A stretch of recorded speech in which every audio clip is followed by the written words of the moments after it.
Hello, welcome everybody. I have with me Boca Malone, who many of you may know from YouTube. He's a street apologist, a Christian apologist, and he did Islamicise Me. And he does many videos with debunking Hebrew Israelism, Islamic polemicism, Christian apologetics, and yeah, here he is. So, hi, how are you? I'm glad to be here. How you doing, Kay? I'm very well, thank you. It's quite a bit later where I am than it is for you, so I'm going to jump in. I guess I'm going to ask you a couple of questions about how did you get into Christianity, firstly, and apologetics, secondly. Well, I was blessed to have great parents, and they showed me an example of the Christian faith from a very young age, and I had some understanding of the basics of the gospel at a young age.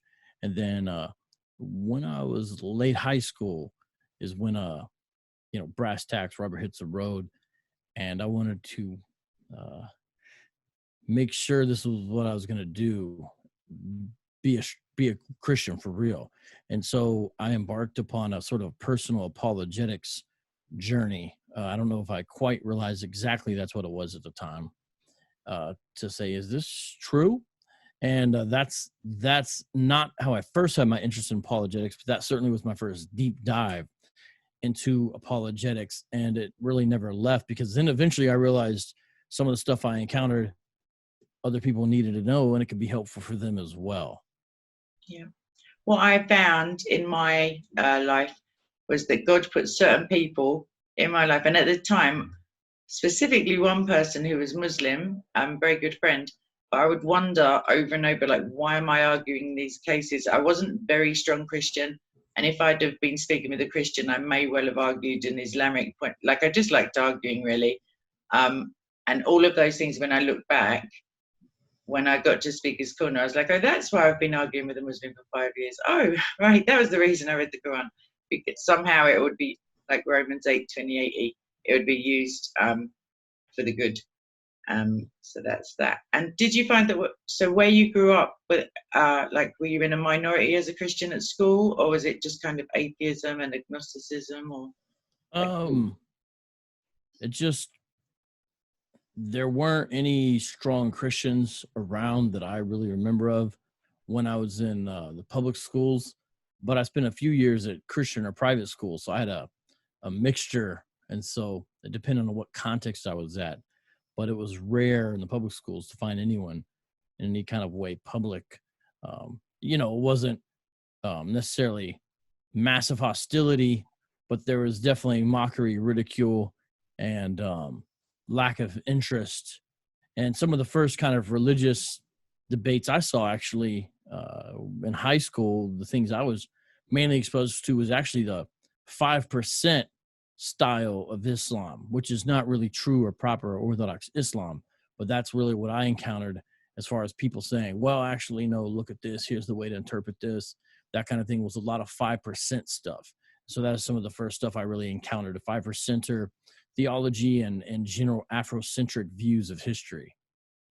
Yeah, I think there seems to be, at the moment, I know essentially you're talking about in the past, but at the moment there seems to be a real dissonance among, like, between the versions, for one, the versions of Islam that there are, but for two, the mainstream media's portrayal, whether it's their understanding of Islam is like a separate issue, but their portrayal of Islam and the actual Quran and what's then taught in the masjids and, like, in the mosque. So you can have people defending a theology or a religion, and it simply doesn't say that. Like, it's not even cherry picking with the abrogation, but they fail to see the bigger picture, which is fair enough. I did the same thing. I just thought, oh, there's only one God from the Bible, so I just assumed that anybody who was called God must be a manifestation of the one God, and misinterpreted, but I don't believe that anymore.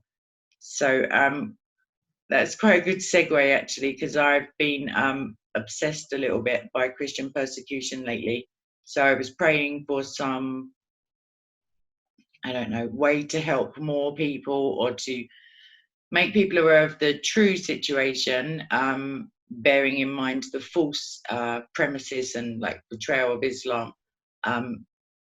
So with regards to Christian persecution, I think everybody on my channel hopefully is aware that I'm aware, and hopefully like, they're becoming more educated. But it really is like the government of my country, at least, has admitted that it's genocidal, that there are something like, let me tell you now, there are 245 million people who are in high or extreme levels of persecution for their Christian faith, and that's globally. That's just an insane number. There are 50 million Christians facing higher levels of persecution in another 23 countries on top of the 50 top countries for persecution. And high to extreme levels includes things such as rapes, murders, false imprisonments, loss of earnings, loss of income, torture, being held hostage, being beheaded, dismembered, set on fire. I may be missing some things out. So, do you know much about it? Have you looked into it in the past? Like, I haven't had a chance to watch all of your massive back catalogue.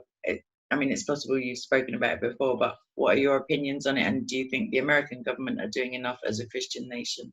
Do you have Well, these? yeah, I've got some maybe somewhat older stats than what you have, because a lot of what I've looked at recently about this is actually from a really good book I recommend, Crucified Again by Raymond Ibrahim. And in that book, he says that in January of 2012, so basically it's got worse, Reuters estimated 100 million Christians are persecuted, but then the Secret Service of Britain, M16, they put the number, and this is back then, twice as high, 200 million. And then you have a human rights rep for the Organization for Security and Cooperation on Europe. They estimated then that a Christian is killed for their faith, quote, every 5 minutes. And so, do I think the United States is doing enough? Well, there's a lot of tricky issues here, because you have to wonder, sort of on a strictly political level, uh, a country like the United States, where are they supposed to be involved in the world and where are they not supposed to be involved? And I think United States foreign policy maybe has made a lot of mistakes in those areas throughout our history. So it's tricky, but I do know, regardless of what the United States does, it should not be doing this. And it has done this in the past, which is aiding and abetting radical Islamist factions within different countries by doing things like giving them weapons and weapons training. And a lot of times the United States has done this simply because they saw sort of a lesser of two evils. Say the immediate threat is deemed to be Russia or the Soviet Union, which I think is legitimate enough to understand as a threat, especially, say, we're talking about during Russia's invasion of Afghanistan. Well, what is the United States end up doing? Giving the quickest sort of ready-make rebel faction there weapons and weapons training. Well, those are usually extreme Salafi jihadists. And then there's blowback later on. And the thing is, it's not just Afghanistan. I think we're making a lot of similar mistakes over the past decade in Afghanistan, currently, and over the past time, Iraq, and of course, and what's been happening in Syria as well. And so that's a real problem. Why does the United States constantly seem to give radical Muslims weapons and training on how to use them simply to destabilize a region because they view some other kind of threat, but really the long-term consequences aren't seen? And it's sad. Christians in the Middle East, a lot of times, unfortunately, Kay, seem to do better under despotic dictator rulership than when the United States gets involved and we leave. And in the aftermath, you have these vacuums of power in which the first group of people to step into that, of course, are jihadis. And so then Christian towns get wiped out and everything else. So there is a massive problem with that. And I wish the United States would have learned and stop doing that. But I don't know, because it doesn't seem like that's the case. Yeah, I'm encouraged, actually.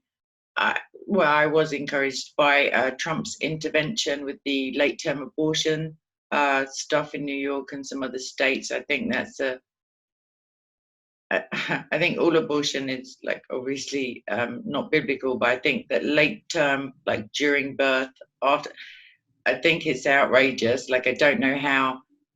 I don't know any medical reason. Like, there's one medical reason: the mother is about to die. But other than that, to say you'll have a chat with the mother after she's given birth if she's changed her mind, I think somehow the drive to normalize transgenderism, to declassify it as a mental illness, somehow, like, it seems to be connected. Whether it's all just a like a left of center kind of agenda, but I was speaking the other day with somebody that the nuclear family, for sure, Christian marriage or state approved Christian marriage has been denigrated to the point of uselessness. We now have obviously same sex marriages in churches. I don't know where they need to be there unless they're Christian. Even then, like, I don't know.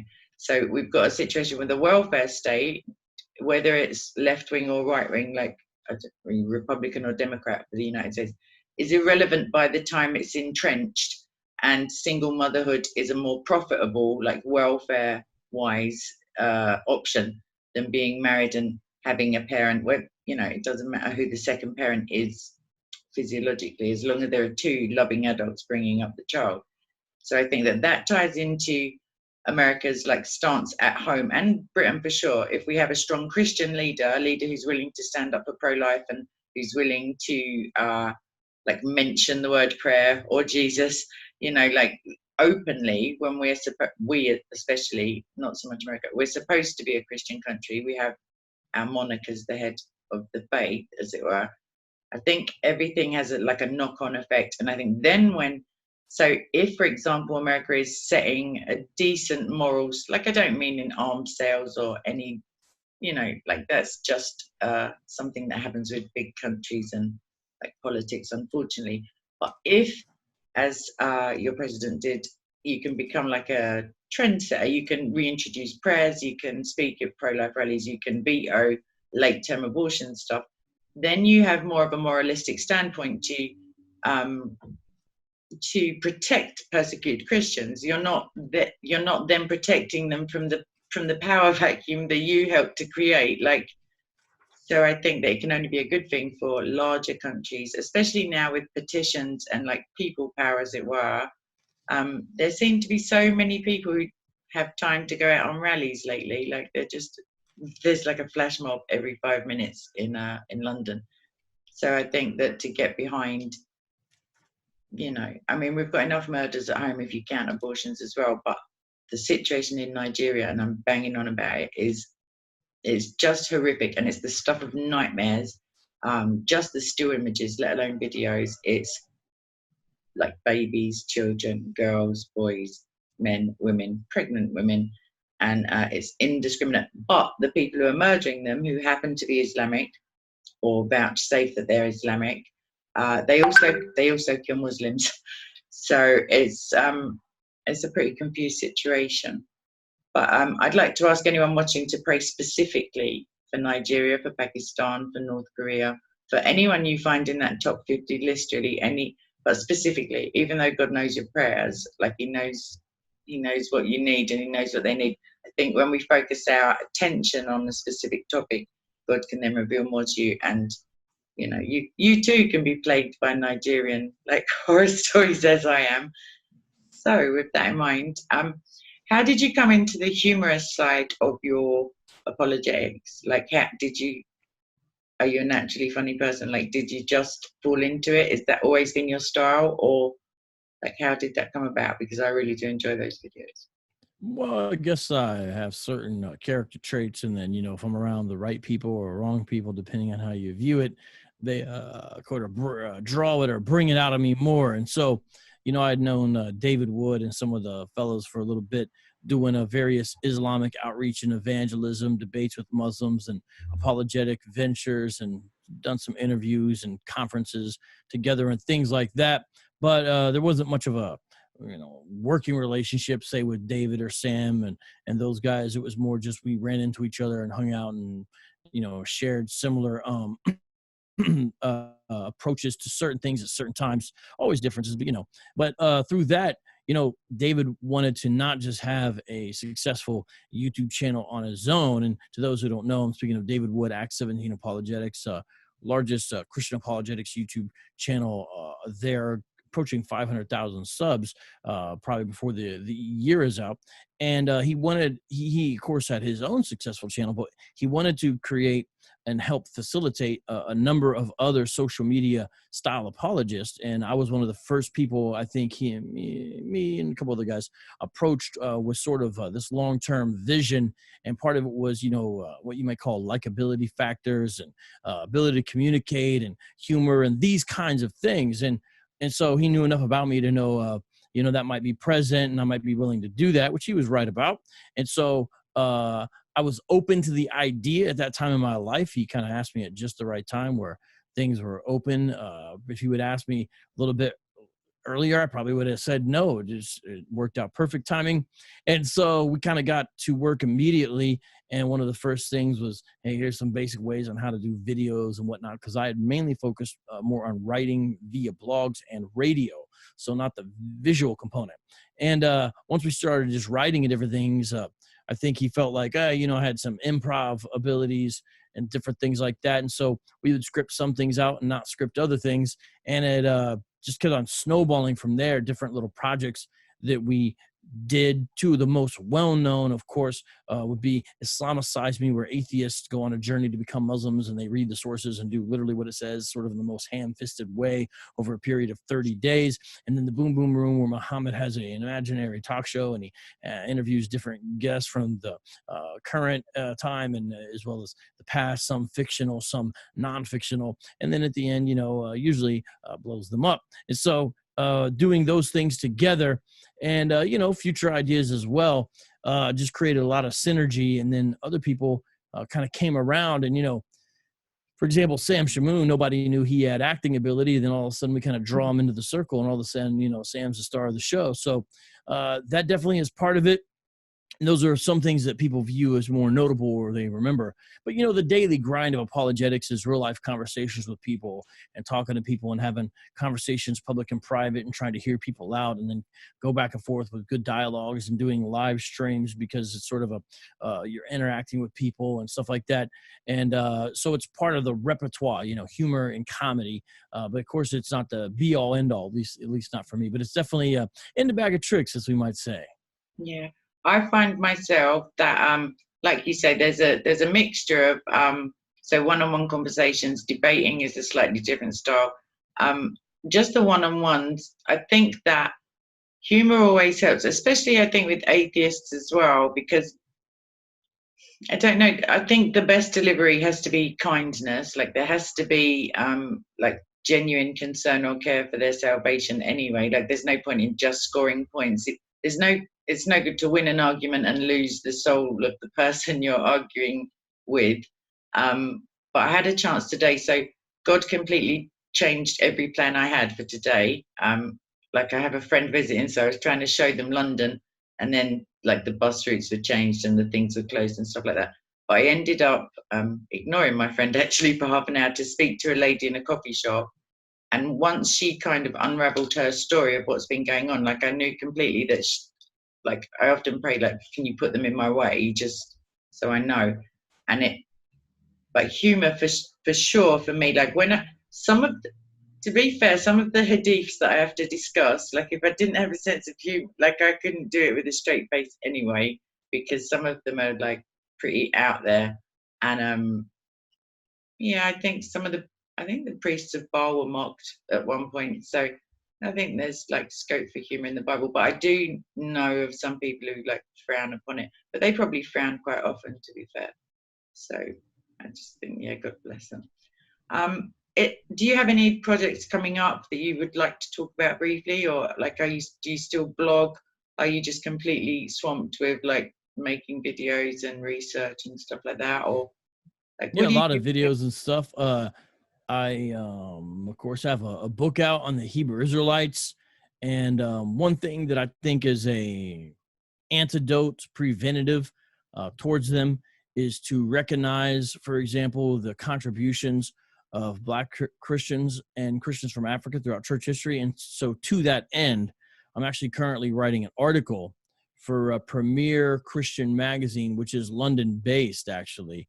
And I'm going to highlight a number of lesser-known Christian figures from really the past, we'll say 500 years or so, primarily, not only from the American context, but globally. So discussing, fantastic people that were, kidnapped at 8 years old because of the slave trade. And next thing you know, end up earning a PhD, for example. We'll be talking. No, I'm not talking, but the article I'm writing has snapshots of some of these folks. I don't know what they're going to end up calling it. They might call it 10 Black Christians You Should Know or something like that.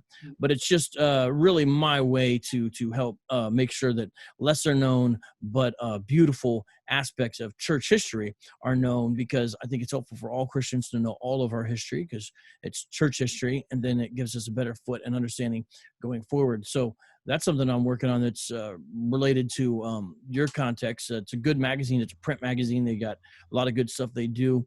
And so that's one thing I'm working on currently as far as writing, actually. Yeah. In terms of church history, and especially Israelism as well, or Black Hebrew Israelism, I think it's important that, I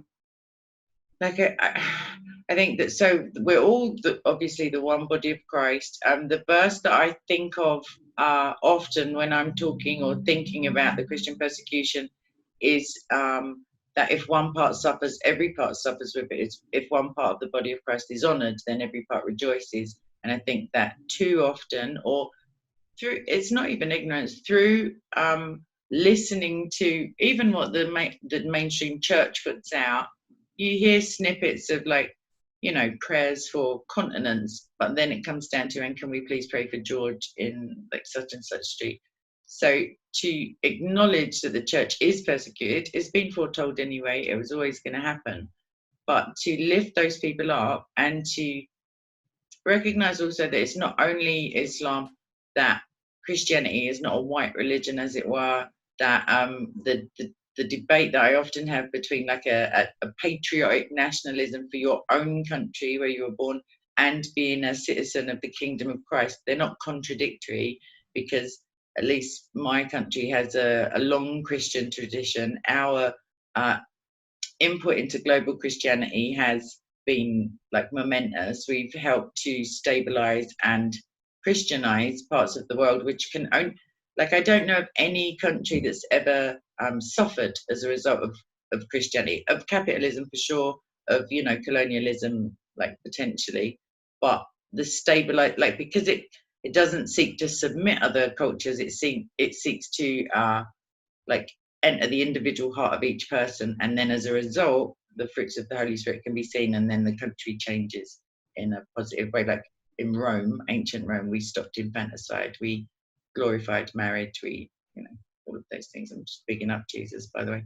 So yeah, I think that the input of all Christians needs to be valued, recognized, and reported honestly, and in the context of today's political situation, honestly, as in, if something was a thing like back 200 years ago, if it was seen as normalized and there were no rallying cries to get rid of this behavior or this cultural norm, then those people can't now be retrospectively like hated for it, because nobody, like, it was a normal thing. Christianity, or Britain, sought to end slavery. We were involved in it for sure, but not because we're Christian. Whereas with Islam, occasionally, like, those things are in the Quran. It's not just a cultural amalgamation of stuff.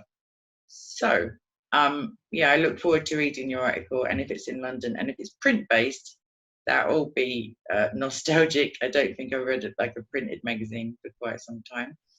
So that being said, yeah, do you see yourself, like, with the kind of censorship and the inability of certain platforms to have an equal treatment of polemicists of any and all religions, do you use other social media? Is it mainly YouTube that you're present with? Like, I know you have a Parler account. I don't know if you're on Twitter, because I don't use it. Like, are there any other places where people can find you regularly or your content? Yeah, YouTube is the main place right now. But whenever I live stream, I also live stream on Facebook, and I also live stream actually on something called Periscope / Twitter Live. And so the live stream is on multiple places all at once, you can see it. And that's one thing, that I'll do. And I'm on, Facebook and Instagram and other social media. I don't use them as much as YouTube. YouTube is sort of the hub, but then utilize those other things. And so there's different things I might do, like be active on different Facebook groups. That's my next interview coming up today will be to a particular Facebook group, for example, talking about contextual theology and whatnot. And so it just depends what's going on, where I need to be. But the main focus would be YouTube these days. Yeah. Have you been following the preservation of the Quran fiasco, I think you might call it, the recent developments with Jay Smith and Mohammed Hijab and Yasser Qadi, Shabir Ali? Yeah, some of that. And Anthony Rogers is doing some good stuff on looking into that more in the regards to just sort of the contradictory statements you're getting from different Islamic thought leaders on these issues. But Yasser Qadi, despite whatever his faults may be, seems to have trouble being as dishonest as some of the other guys. And so when he's pressed to be somewhat forthright about challenges in the text of the Quran, which if Muslims by and large just sort of recognize that that's a reality with ancient documents, it wouldn't actually be such a bombshell. But because of the really denial of the reality of the way these things work, including the Bible, sort of a denial of that basic reality, as if every manuscript ever penned of the Quran literally reads the same thing, which is really the picture you get a lot of times from basic polemicists for Islam and whatnot. If that hadn't been done, it wouldn't be such a big deal, in my view, about what's going on now. But so Yasser Qadi is being pressed, of course, in this interview by Mohammed Hijab, who apparently has since taken down that section of the interview because of the backlash that it caused. And he basically says, hey, we should talk about this some other time, let's not talk about it now. But he's not able to do that because Hijab keeps on asking him. And so it's basically like, well, there's some holes in the preservation of the Quran, basically. And just meaning the textual history is not perfect or pure. And really the study of this issue is very embryonic and has been done primarily more so by non-Islamic scholars. Whereas when it comes to Christian text, specifically the Bible, it's the opposite. Certainly lots of people are involved in studying the text and its history and its transmission and any elements of corruption and redaction, all those kinds of things. But it's something Christians have embraced since the beginning. You go all the way back to Origen, and he was messing around with textual criticism, so to speak, in regards to the scripture. Well, now you have this very embryonic textual criticism in relationship to the Quran because of all the hiding and shuffling and all that kind of stuff going on. You have some non-Muslim scholars who are sort of on the periphery, hiding pictures of documents and this kind of James Bond-esque kind of thing they've got to be involved with almost sometimes because of a lot of Islamic authorities' reticence to recognize the black and white nature of the fact of what's in front of them. And Muslim scholars, it's a sort of a different thing. And you can see just by Yasser Qadi making a very small admission, really, of this massive blowback. And it just doesn't really speak well, to be frank, to the genuine sort of like, it makes it seem like there's a lot of disingenuine antics going on when it comes to the power structure of Islam, which is a real shame because it's a disservice to people that want to be knowing the truth and that claim that one of the 99 names of God is truth, and people who want to really know what's going on, and they're just kind of being lied to, and it's an unfortunate thing. And so it'll be interesting to see what the future is from this for now. But I'm actually glad for Yasser Qadi's sake, to be frank with you, that he lives in the West and not, say, in Egypt or something like that, because I don't know. It's one thing to have a job, but I don't know if he would still have his head just based upon the minimal statements he made, which that's not really what we want. We don't want somewhat honest Islamic scholars to get murked by the power structures that be the second they say something controversial, because there can be really no back and forth dialogue, even amongst internal. I'm just speaking internally here, one Muslim to each other, and that really needs to change. But the question is, will it change? Will there be a level of maturity that's needed to look at these things? And I sort of, cross my fingers, hope against hope. But we shall see. I think the thing that have been highlighted for me, just from that interview alone, he spoke about a red line, and that is an explanation as to why for at least 30 to 40 years, even when Jay has been debating people like Shabir Ali, there's been no give at all with the statement that there is one Quran, it's perfectly preserved. There are no changes. I guess, apart from the Qur'an being added like at a later date, it's all exactly as it was. No book burning, not after Uthman, all of the different versions that came up and then kind of went away again, the fact that they were in the wrong places, stuff like that hasn't been attested to at all. Also, Yasser Qadi mentioned, I think the phrase he used was normal Muslims. He said, I'm quite happy to speak to you, Mohammed, after we've gone off air. I'm more than happy to speak to advanced students, etc. Which, like, Mohammed Tijab just basically ignored that and carried on praising him. But he said, all the normal or average Muslim needs to know is this. And that for me was a massive red flag if I'd have been a Muslim, especially because it didn't, it's basically saying that there's one truth for one group of people and then everybody else can have this like lesser truth. And for Christians, I think the drive to textually criticize ourselves comes from the fact that we know we have the truth personified, literally. Jesus Christ says he is the truth and he's not a liar. So the truth can't be damaged by examination. It cannot become more true or less true. It is still it's the truth. It's an absolute standard. Whereas when you have contradictory statements in a book that claims itself to be a miracle without error, without contradiction, and even goes as far as to say, if you find a contradiction, all of it is in error. That's like a very dangerous game to play, especially when even just modern science, which I don't hold to all of it, but some of the things about reproduction, like they're just physiologically wrong. Like that's literally provable just by even an autopsy. You can see where babies come from, as it were. So I'm also glad. I was praying pretty hard for Yasser Qadi when he made those statements, because a religion whose adherents have to use violence or suppress the truth or suppress. Even Mohammed Hijab made a video, I think it was last year at Speaker's Corner, about the cascade or the tumultuous number of apostates from Islam, and they keep it quiet. It's understandable. The individuals keep it very quiet, but as a community, it's not something that's spoken about. And he was trying to raise awareness of all of these people leaving Islam, and now he's done us a very big favor. Between him and a couple of other Muslim apologists, I know they're taking down Islam quicker than the Christian polemicists of Islam could hope to do.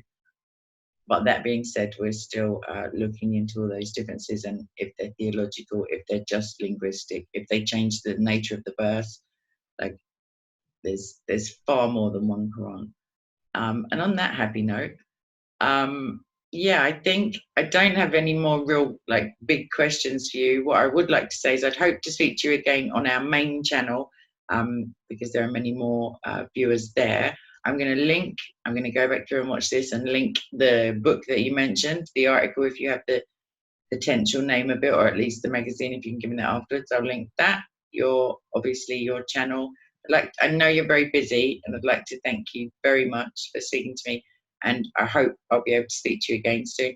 Also, we seem to have lost our resident Hebrew Israelites at Speaker's Corner. I don't know what happened to them. Hopefully they're healthy. Well, according to the news I've seen, it looks like they sort of been chased out of Speaker's Corner due to what perceives to be, honestly, a fear of Muslims. And instead of taking to doing things like harassing Jews at the supermarket and their daily delis in the Jewish neighborhoods there. That's what appears to me, because usually Hebrew Israelites intimidate everyone by their puffed up machismo, but all it takes is the reality of living in London, I think, for them to see that's not going to work when you have large groups of Muslims, because you're going to be outnumbered, and Muslims are not as nice as Christians on a regular basis, to be frank with you. And so the Hebrew Israelites, I think you won't see them back at Speaker's Corner on a regular basis until they think they've got their numbers up because of the way that they need to operate. Will that day ever happen? Don't know, but in the meantime, look for them harassing old men with side curls at the deli market. Yeah. I don't think I'd look good as a footstool. Just on a side note, like I'd, just prefer to like be a regular resident of heaven rather than like furniture. I think, yeah, in terms of aggression, I've seen some of them like physically assault people at the park, always outnumbered by Muslims, as mostly everybody is at the park because of it's in an area that's got a big Arab presence anyway. And people like to come and listen to that. Thank God, I never thought I'd say it, that the Muslim apologists, the Dawa team, are back as of last week. Hashim and Adnan Rashid showed up, and Ali Dawa as well. I wasn't expecting him because I didn't think Mohammed Hijab would ever show up again, but he's like a sidekick. So hopefully where one goes, the other will follow. Mohammed Hijab owes me a debate anyway. I may change the topic now. But yeah, he's done us a favour. Romans 8:28, I'm often reminded that all things work to the good of those who are called according to his purpose. So even if you think you've got a catastrophe on your hands, quite often God will let you know that you're not all-knowing, and he is. So yeah, thank you ever so much. I'm going to put the links in. I'm going to ask everybody to go to your channel, which is just Vocab Malone, VOCAB MALONE. And if they there will be a link in the channel anyway, but please look at the Boom Boom Room, like, just please, because you won't regret it. It's just funny. So I'm going to say God bless you. I'm going to stop recording and then chat to you for a minute, and thank you again. Have you got anything you just want to say as a parting shot, as it were? Well, definitely people should go youtube.com/vocabmalone, subscribe, because right now we're finishing up doing the 2-year anniversary special edition run of Islamicise Me on the channel. And so you're able to watch it with other viewers live because I premiere it. And so I think we're on day 26 or something like that. And it's been a fascinating journey so far. So if people didn't catch it, or if they did and want to experience it a different way, you should definitely check that out, because Islamicise Me special edition is happening as we speak. Brilliant. And as far as I remember from the old ones, there's an episode with the Hebrew Israelites. So have a look at that as well. Yeah, that one actually got banned by YouTube, and so we had to re-edit it and make the Snowflake edition. My gosh. It's just, don't get me started, I'll start ranting. There's ridiculous stuff that gets banned when there's literally, like on Twitter, for example, there's Hezbollah, like in their statement talking about wiping out the Jews. That's fine. But let's not mock a religion. I don't know. I think YouTube's trust and safety team may have mistaken, even though we think it's rather obvious, are critiquing the anti-Semitism shared by the Islamic sources and Hebrew Israelites. They may have mistaken our satirical presentation of that anti-Semitism as legitimate anti-Semitism. I think that's actually what happened. And so that's why I made the Snowflake edition, to make it obvious and sort of in a passive aggressive way strike back. So we censor out everything. But the result is kind of funny, because then it sounds like we're cursing the whole time, which we're not. So just go on the channel, watch Islamicise Me Snowflake edition. You can see the edited version, since they banned the other one. And I got a strike for it and everything. You can actually see the edited version there and enjoy it. Lastly, can I just ask, did you appeal the decision? Because they're so obviously tongue-in-cheek that it'd have to be an answer machine message reviewing the videos. I explained all that. I even used what I perceived to be language that they would understand. Used a lot of trigger words. Yeah. The language of the day, for example, is anti-racism, and a number of other words, and I used, but it didn't work.